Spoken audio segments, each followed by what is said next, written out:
ሰላም የተወደዳችሁ ቅዱሳን የእግዚአብሔር ሰላምና ጸጋ ይብዛላችሁ። እንደተለመደው የሉቃስ ወንጌል ምዕራፍ 10 ላይ ደርሰናል። በዚህም ቃል እንባረካለን።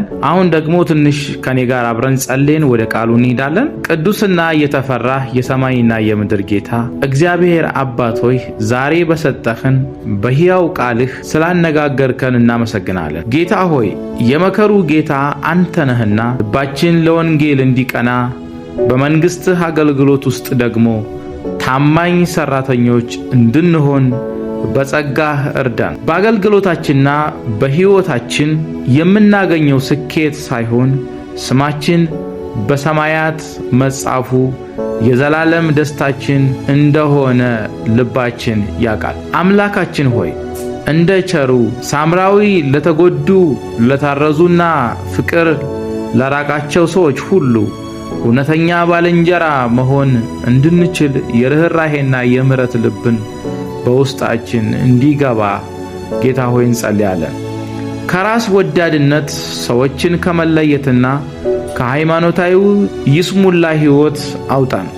በመጨረሻም ጌታ ሆይ እንደ ማርታ በዚህ ዓለም ኑረን በሥራ ብዛት እንድንባክን እንድንጨነቅና እንድንታወክ አትፍቀድብን። ከሁሉ በላይ የሚያስፈልገንን ያን አንድ ነገር ነው። እሱም በእግርህ ስር መቀመጥና ቃልህን የመስማት መልካም ዕድል እንድንመርጥ ማስተዋሉን ስጠን። ሕይወታችን ከጭንቅ ይልቅ በአንተ ሰላም የተሞላ ይሁን። የለመንህንና የነገርህን ሁሉ በሕይወታችን እንድንኖርበት መንፈስ ቅዱስ ይርዳን።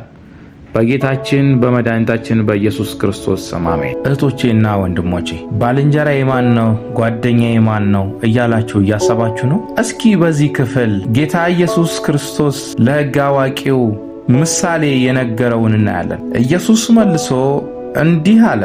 አንድ ሰው ከኢየሩሳሌም ወደ ኢያሪኮ ወርዶ በወንበዴዎችም እጅ ወደቀ። እርሱም ደግሞ ገፈፉት፣ ደበደቡትም፣ በሕይወትና በሞት መካከል ትተውት ሄዱ። ይህ ሰው ከኢየሩሳሌም ወደ ኢያሪኮ በሚሄድበት ሰዓት እነዚህ ዱርዬዎች አገኙት፣ ደበደቡትም። ከዛም ያለውን ንብረት ተቀብለውትኝ በመንገድ ላይ ጥለውት ሄዱ። ድንገትም ደግሞ አንድ ካህን በዚያ መንገድ ወረደ። አይቶትም ገለል ብሎ አለፈ። አያችሁ፣ ይህ ሰውዬ ካህን ነው። ከዛ ይሄ ሰውዬ ተደብድቧል፣ መንገድ ላይ ወድቋል። ከኢየሩሳሌም ወደ ኢያሪኮ እየሄደ ነው። የኢየሩሳሌም ሰው ነው። ግን ይህ ካህን አየው፣ ምንም አላዘነለትም።